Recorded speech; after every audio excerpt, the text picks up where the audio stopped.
السلام عليكم، ازيكم؟ عاملين ايه؟ يا رب تكونوا بخير. النهارده هعمل معاكم شوربه سريعه كده، شوربه الذره بالشوفان.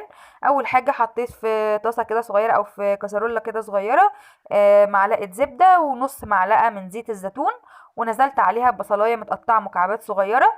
هقلب فيها بقى كده لحد عايزه بس البصله تدبل، مش عايزاها تتحمر. وبعد كده هضيف معلقه صغيره من بودرة الكاري، وبعد كده ضفت كمان كوبايتين كبار من المية. هسيبهم بقى لحد ما يغلوا، وبعد كده هضيف معلقتين كبار من الشوفان.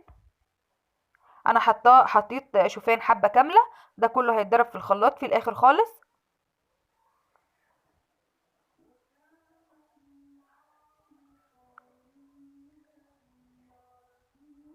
هقلب بقى كده كويس جدا لحد ما الخليط بتاع الشوربة يغلي، وبعد كده هضيف له ربع كوباية من حبوب الذرة الصفراء اللي هي المعلبة.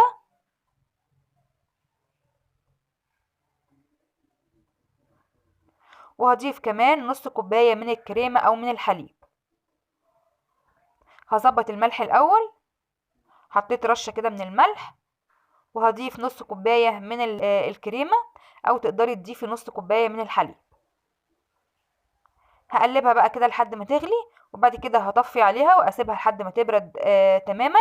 وبعد كده هضربها في الخلاط وهقدمها بقى معاكم.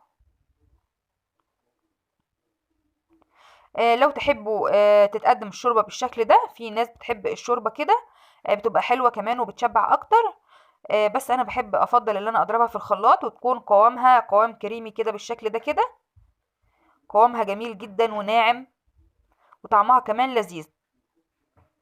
اسهل واسرع واطعم شوربة ممكن تعملوها.